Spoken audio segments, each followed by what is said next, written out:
Fishing Show, and I'm Sean Cooper, and I love fishing. Hi, I'm Ryan Cooper, and I love fishing. Hi, I'm Ryan Burkeen, and I love fishing. And I'm Coach Frank. I'm the guest speaker today, and we're going to have some fun. We're three kids that love to fishing. All right. So, Sean, what's your favorite lake? Probably Heather Lake, because I go on Heather Lake a lot because it's my closest lake. I like Heather Lake too. It's really close to us. It's in our sub. Hey, when I was your age, I used to fish Heather Lake before the houses were built there. That was one of the best places for catching bass. It's very stocked. Yeah. My favorite lake when I was fishing was St. Clair, mostly for bass and pike. I love Lake 16 too because I just throw out a bobber with a big lure, and I'd see a huge bass fly by. I like Lake 16 too because the dock is so long and the fish are already out there, and you just cast and boom. Yeah, Lake 16 wasn't fenced off when I grew up, so it was free to get on there anytime I wanted to. So it was pretty sweet because we'd take little canoes and go out there. Fish were great. I loved Lake 16 because I always used to catch pike on there. Just using any lure I wanted to, I cast it out and I'd catch a pike. Sean, what's your favorite fish? Favorite fish is probably largemouth bass because I caught one on a beautiful night at Heather Lake before.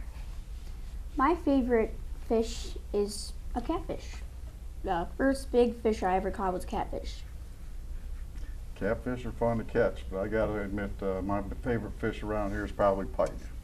So it's they put up more fight for the buck from the get-go. So it's and they grow a little bigger than the bass around here. Favorite fish that I've ever caught was my muskie that I caught on St. Clair. Put up more of a fight than a pike, but still, just a little bit bigger. One of my favorite lures right here is this frog. It's really, like, it goes through the lily pads very well. It attracts fish very much, especially like pike. I threw it out one time, and I think it might be like a pike. It was a big, strong fish, and it grabbed it, but it just got off right away, and it took my worm off of it. What's your favorite lure? I really like this lure too because you can throw it out on the lily pads and catch something. But my favorite lure is a spinnerbait because it's big and a lot of fish go after it. You see it has a big spoon here that when it's sunny out, the sun attracts all the fish and they go right after it because it has a skirt right here. I have to agree with you on that. Spinnerbait is probably one of the best lures to use when you're fishing. You'll catch any kind of fish, and you can fish at different speeds at different depths. So for around here, spinnerbait is one of the best. But to get back to Shawnee's frog, that's a great little item too. That's how I started out fishing. That's how I got tied into fishing, but I didn't use an artificial one. When I grew up, we used live ones, and that's how I learned how to catch bass, with live frogs. Well, it was kind of neat. My favorite lure is the rattle tap. Ever loved it ever since I started using them. Caught my first bass on them back a long time ago. It was my 22-inch bass. That's a good search bait for you. Yeah. It'll cover a lot of water. Yep. That's a good bait for you. Cover a lot of water, catch a lot of fish. Is this your favorite rod? Yes, sir. I just love it because it has, if you put on a hook like the frog and a bobber, it just casts out like 35 feet and you can catch something big. I caught it with a different lure like this one right here. It's like it's a mini fish. I put a bobber on, I cast it out, and I caught my largemouth bass. This is my favorite rod. It's the Ugly Stick. I got it at Bass Pro, and I like it because it casts really well. But this is a bell and it has a bell on it. And it's really nice to reel it in, and it's I've caught a lot of bass with it, and I like how it casts, and this is my favorite rod. I have to agree because it reels in so smoothly even with big fish. Rod and reels are important, especially depending on the age and your size. So what you want to do is you want to get the right rod and the right reel for the right person. So depending on what type of fishing you're doing too. So if you're fishing deep cover, you want something a little bit longer and heavier so you can pull them out of that cover. But if you're fishing clear water and you're fishing no resistance, no logs or weeds or anything, then you probably want to use something a little bit lighter that's easier on your wrists and hands. So My favorite rod and reel is the Black Max Baitcaster. I got this from Bass Pro. The first day I went fishing, I wanted one of these because I saw on TV a pro bass fisherman had one of these. So I went out, I didn't know how to use it at all, and I got a backlash the first time. I casted. I still get backlashes with those. Yeah, they're tough to learn, but once you learn them, they're pretty sweet. No, so as you're starting out, you're probably better going off with the closed face reels here. And as you move up, you can go to these open face ones like we have here. This is as you progress.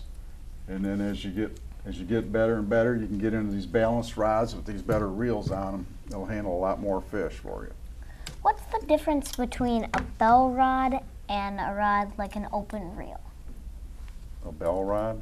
Like this. Like that? Well, the difference is it's closed. What we call it is a closed face reel. All right, and those are good for kids that are younger that do not want to mess with tangles and backlashes. And the only difference, the open face here is a little bit harder to use because you got to open it up and then you got to control the line with your fingers. Whereas your closed face there, all you got to do is push the button. You hold the button down and you let it go. And you release the button to let the line out. So this one here takes a little bit more finesse. And then as you move into the bait cast, it gets even, you have to use more finesse because you got weight control on it. So you got to adjust your reel here to allow the weight of the lure that you're using to cast the thing out. So it's so you're starting out, you want to probably start with a closed face, and as you get better, you want to move into your open face, and as you progress into getting better than that, then you move into your bait casters. So you'll find out they're all easier on your wrists as you move up the line. Because as you get older, the more fishing you do, the more cash you're going to do.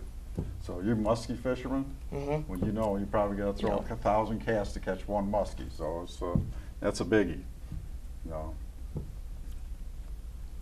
Now, Sean, if you were to fish on any lake in the whole world, where would you fish? Lake Simcoe. I agree. Coach? Lake Simcoe. I guess. I like Lake Michigan. But I like to do a lot of salmon fishing in my spare time when the salmon are running out here. So Lake Michigan would probably be my favorite one other than for salmon. But Tommy's Lake is always good for bass, pike, and perch. So I love Tommy's Lake. My favorite's St. Clair because I usually catch the pike, the muskie, the bass, any kind of fish usually, perch, crappie. That's all I catch up there. That's my favorite lake. Now, Sean, what's your best fishing story? Well, this was when I wasn't a very good fisherman. I just casted out with, it wasn't a very good cast. And it was like 10 feet. And I thought I had a bluegill, so I didn't reel it in, and then I felt kind of more of a tug. I reeled it in, it was a perch. I'd seen nothing like it. All right. Thanks for all being here on the fishing show, and it was a nice night, and thanks for being here. Thanks for having us, Ryan. No problem. Good show. Thanks for being our guest, Coach Frank.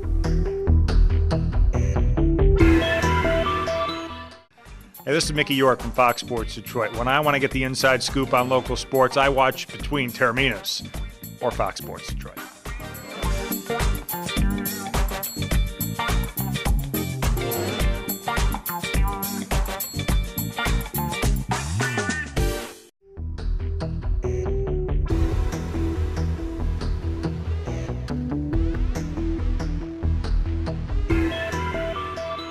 Part 1 will demonstrate what not to say and what not to wear during an interview, and Part 2 will demonstrate what to say and what to wear for an interview.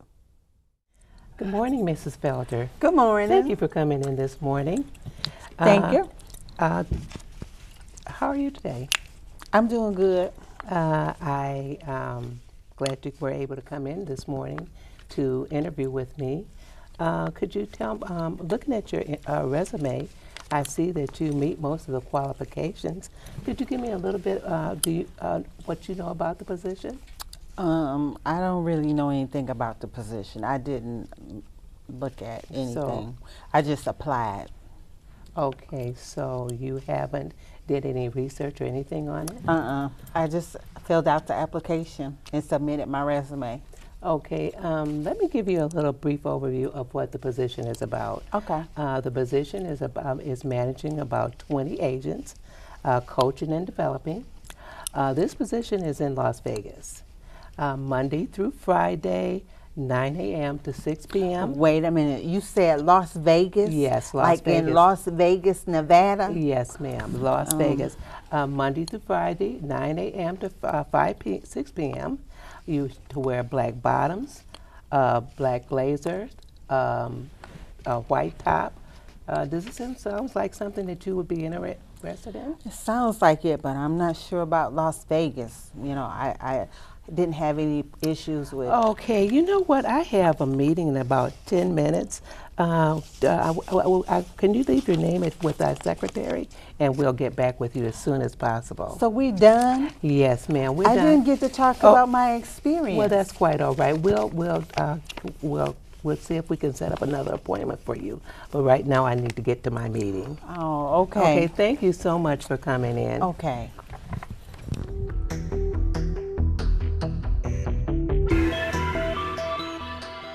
Houston, how are you today? I'm doing well. Thank you so much for coming in today. You're welcome. Thank you for taking the time out to come in to be interview with me today. No problem. Looking over your interview, in your resume here, I see that you are real qualified for the position.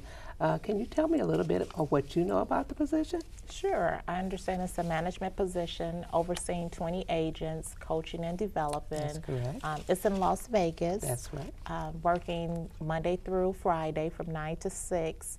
And the attire is black bottoms, black jackets, and white pants. Is that correct? That's correct. Okay. It sounds like that you have been doing some research on this position. It sounds like you are ready to go to work and you're well qualified. I see that everything looks good on the resume, and I'm really excited about this position. I'm excited about. It seems like you are really ready to go to work. Thank you. Thank you so much for coming in today. You're welcome. If you leave your name with my secretary, we'll get back with you as soon as we can. Okay. Thank you today. Thank you so much. Bye-bye. Dress for success and not less. You just witnessed two segments of interviews, the incorrect way and the correct way. Presentation is important. Appearance and knowledge is the key to your success. Hi, I'm Dr. Jean Wagner, Doctor of Naturopathic Medicine. I am the host of Natural Health for All Ages on ONTV. In this day and age where people's diets may be lacking or stress really affects people's health in different ways, or health may not be as up to par, I give tips on using natural things like food, supplements, herbs, homeopathic remedies, and other naturally derived substances to help the body to bring itself into balance so that the body will be able to make its own natural substances and to get the nutrition it needs to heal itself. So I hope you will tune in to ONTV. You can also watch full-length episodes on YouTube by looking up Jean Wagner, ND.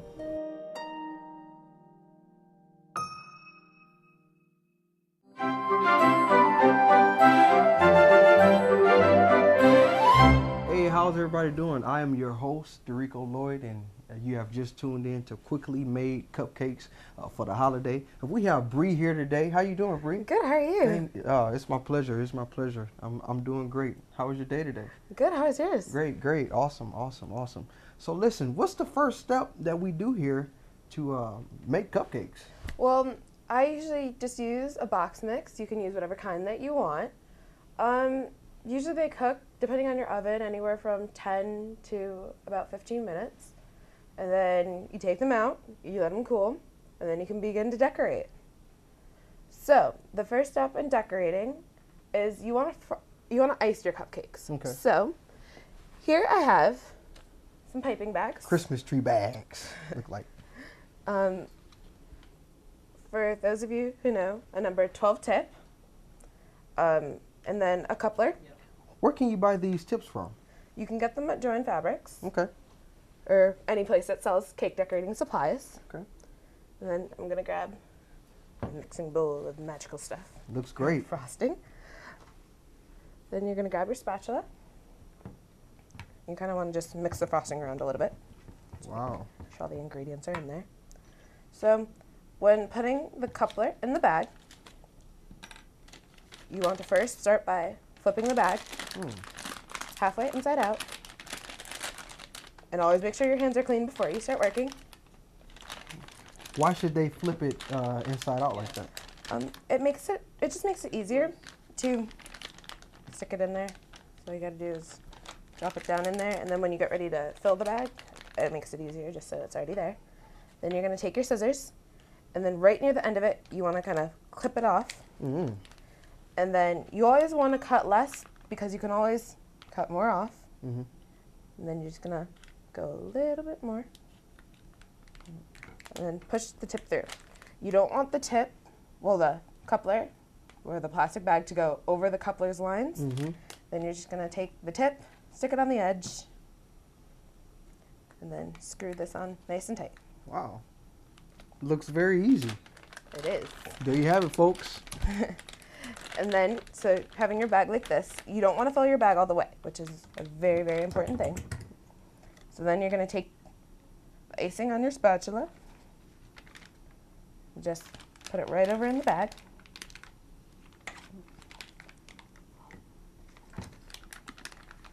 So how long does it normally take you to make the icing? Well, it depends on like which one you decide to use. You can use a box mix. You can use your own recipe. I usually prefer buttercream. Okay. So after you do that, you want to unroll your bag. Start at the top, pinching it, and you just want to slightly close it, and then slide your hand down a few times so you get the frosting from out of the top. Okay. And then you're going to burp your bag. That air bubble is what needs to come out. Okay. Okay? So then if you can pass. Oh, the cookies right here. Right. And then I'm going to have you open this. You can just set your bag down like that. Wow. Ooh, doesn't want to come out today. Then we have those. Mm. And then we're just going to set those there. If you get frosting on your fingers, don't worry about it. It's all good. And then what you're going to do is you just want to take this on the top of the cupcake, and you want to go around in a nice circle, going all the way around. So basically they shouldn't squeeze it too tight because it'll all come out at one time. Right, and as I've had past experience, you squeeze too hard, the bag will explode. Mm. We don't want that, folks, do we? So you're just going to go around again. Mm.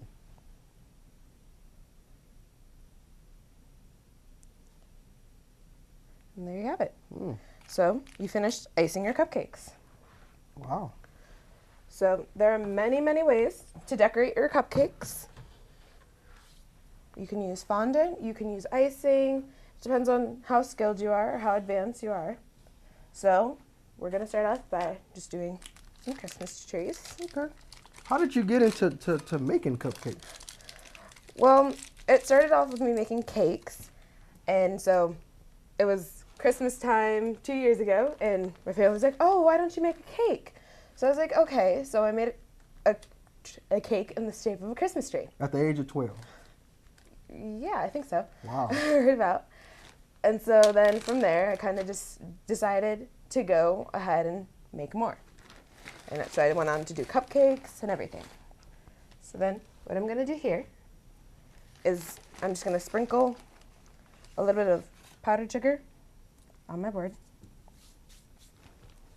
And then I'm going to take my fondant, roll it out in my hands, get it all nice and squishy. This is why your hands must be clean. Yeah, absolutely. And you know, just kind of spread that around. And then what I'm going to do is I'm just going to flatten it out like so. It's okay. Powdered sugar won't hurt anybody. It's just sugar. You want to make sure to flip it out, flip it over. You can use a rolling pin if you want to, but I prefer hands. It doesn't hurt to get dirty. Sometimes your bare hands makes it taste better, right? Yep, there is. So then I'm going to grab my Christmas tree here, and then we're just going to press right and down into it. Okay. Now, where can you buy these little Christmas tree shapes from? You can buy them anywhere you can find cookie cutters. These are just normal cookie cutters. So there's our tree. And then just to make it a little bit special, what I'm going to do, so I'm going to take some luster dust. This one, in this case, is green. Okay, where can you buy that from? Anywhere cake decorating supplies are sold, so okay. you can go anywhere. It's a little bit on the expensive side, but you don't need a lot of it. So I'm just going to take a little bit on here, and then I'm going to go over to my Christmas tree. I'm just going to dab it. You can see all the glitter coming off onto it. And you're just going to brush it on, just as if you were painting it. And that just gives it a little bit of a sparkle. Wow. And then what you're going to do is you're just going to take it, you're going to grab your cupcake, and just lay it right on top of it. And it'll stay right there. Wow. So I have some that are already pre-made, and there are many, many different kinds that you can do. Okay. So wow. I have some snowflakes, jumping snowflakes. So you have some snowflakes that we can just set right on top there. Well, you got the candy cane. Red and white, so you just take red and white fondant, kind of roll it together, and then you take your cookie cutter and just press right on into it. And then you're gonna just go ahead and set that one You on got the twinkle, twinkle, little star. there. Yes, we have stars. How I wonder what you are. And you're just gonna push that on there. And we're just gonna put the rest of these on here.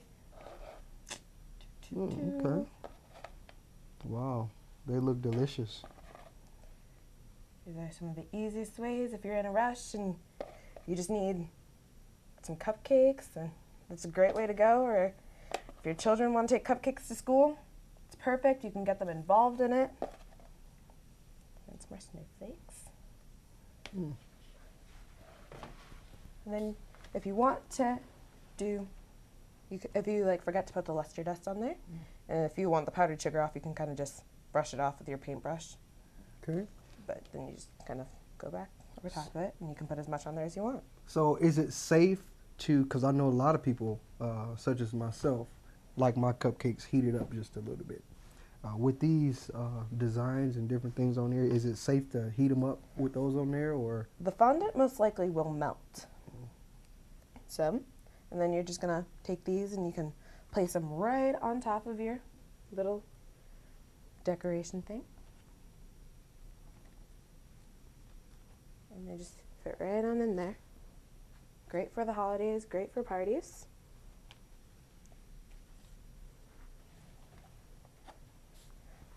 So, and that's all you gotta do. Wow, well, thank you, Bree. Thank you so much. This has been great and fun. Thank you for tuning in to great cupcakes for the holidays, and we hope you learned something today that you can actually do with your family to as a resource or a tool to kind of help bring the family closer to the holidays. We just thank you so much once again for tuning in, and we'll see you another time. See you later. Happy holidays. Happy holidays.